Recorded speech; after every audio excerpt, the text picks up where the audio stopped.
സാഹസികത കാണാനും സാഹസികതയെക്കുറിച്ച് കേൾക്കാനും ഇഷ്ടപ്പെടുന്നവരാണ് നമ്മിലധികവും, പ്രത്യേകിച്ച് യുവതലമുറ. അതുകൊണ്ടാണ് ഇന്റർനെറ്റിന്റെ വിശാല ലോകത്തെ സോഷ്യൽ നെറ്റ്വർക്കുകളായ ഫേസ്ബുക്കിലും ഓർക്കുട്ടിലും വളരെയധികം സാഹസികത നിറഞ്ഞ ദൃശ്യങ്ങൾ ഓരോ നിമിഷവും അപ്ലോഡ് ചെയ്യപ്പെടുന്നതും ഷെയർ ചെയ്യപ്പെടുന്നതും. എന്നിട്ടും വളരെയധികം സാഹസികത നിറഞ്ഞ സർക്കസ് എന്ന കല പിന്തള്ളപ്പെട്ടു പോകുന്നു. സർക്കസ് എന്ന മരണക്കളി മരിക്കുകയാണോ? ഈ ചോദ്യവുമായി സർക്കസ് പ്രേമികളായ ഒരു സംഘം സർക്കസിനെക്കുറിച്ച് ഗവേഷണം നടത്തുകയാണ്.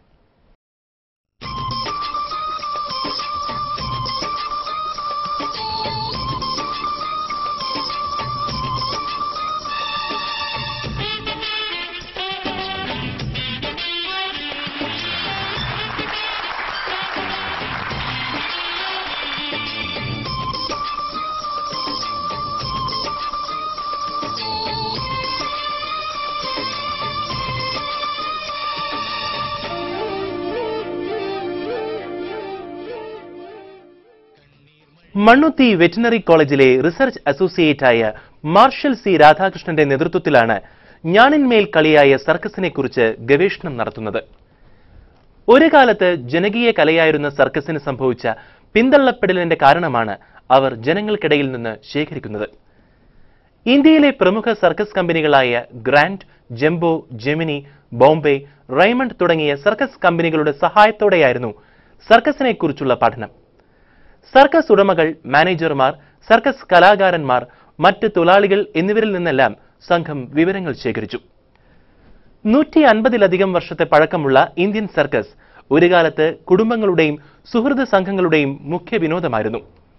എന്നാൽ ഇന്ന് ആ മഹത്തായ കല പല പ്രതിസന്ധികളും നേരിടുന്നുവെന്ന് ഗവേഷണ ഫലം വ്യക്തമാക്കുന്നു.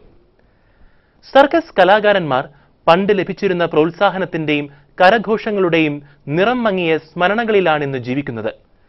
മൾട്ടിപ്ലക്സ് സംവിധാനത്തിന്റെയും ഗ്രാഫിക്സിന്റെയും ഈ കാലഘട്ടത്തിൽ മരണക്കളിയുടെ നേരിട്ടുള്ള കാഴ്ചയ്ക്ക് ആസ്വാദകർ കുറയുന്നുവെന്ന് പഠന റിപ്പോർട്ട് പറയുന്നു. മനുഷ്യന്റെയും മൃഗങ്ങളുടെയും സാഹസികത ഇഷ്ടപ്പെടുന്നുവെങ്കിലും ഡിജിറ്റലൈസ് ചെയ്ത സിനിമാശാലകളിൽ പോയി 2.5 മണിക്കൂർ ഇരിക്കുന്ന പ്രേക്ഷക സമൂഹം സർക്കസ് എന്ന ജനകീയ കലയിൽ നിന്ന് ഒരുപാട് അകന്നു കഴിഞ്ഞിരിക്കുന്നു. ഒരു സിനിമയിലുള്ളതിനേക്കാൾ സാഹസികതയും തമാശകളും നിറഞ്ഞ സർക്കസ് കാണികൾ ഇഷ്ടപ്പെടുന്നുണ്ടെങ്കിലും സിനിമാശാലകളുടെ ആകർഷണീയത സർക്കസ് കൂടാരങ്ങൾക്ക് നഷ്ടപ്പെട്ടു കഴിഞ്ഞിരിക്കുന്നുവെന്ന് ഗവേഷകനായ മാർഷൽ പറയുന്നു. ലോക സർക്കസിന്റെ ചരിത്രം പരിശോധിച്ചാൽ തന്നെ അറിയാം, ഇന്ത്യൻ സർക്കസിന് വലിയൊരു സ്ഥാനമുണ്ടായിരുന്നു.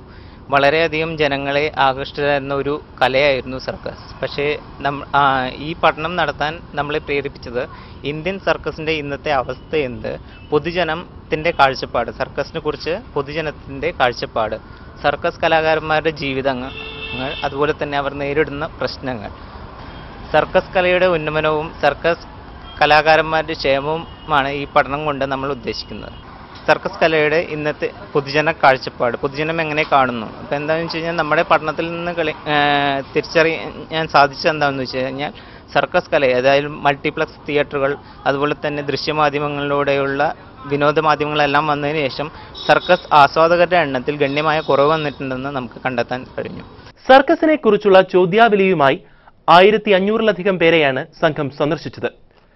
സർക്കസിന് ആസ്വാദകർ ഉണ്ടെങ്കിലും ദൃശ്യമാധ്യമങ്ങളുടെ കടന്നുകയറ്റം തന്നെയാണ് പ്രധാനമായും സർക്കസിനെ പുറകോട്ടടിക്കുന്നത് എന്ന വസ്തുതയാണ് പഠന റിപ്പോർട്ട് തെളിയിക്കുന്നത്.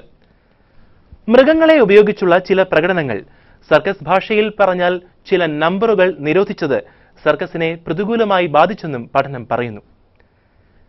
സർക്കസിന് ജനകീയത നഷ്ടപ്പെട്ടതോടെ ഇല്ലാതാവുന്നത് കലർപ്പും തട്ടിപ്പുമില്ലാത്ത ഒരു കലയാണ്. ഒപ്പം മിണ്ടാപ്രാണികളടക്കമുള്ള ഒരു കൂട്ടം ജീവിതങ്ങളുടെ നിലനിൽപ്പും.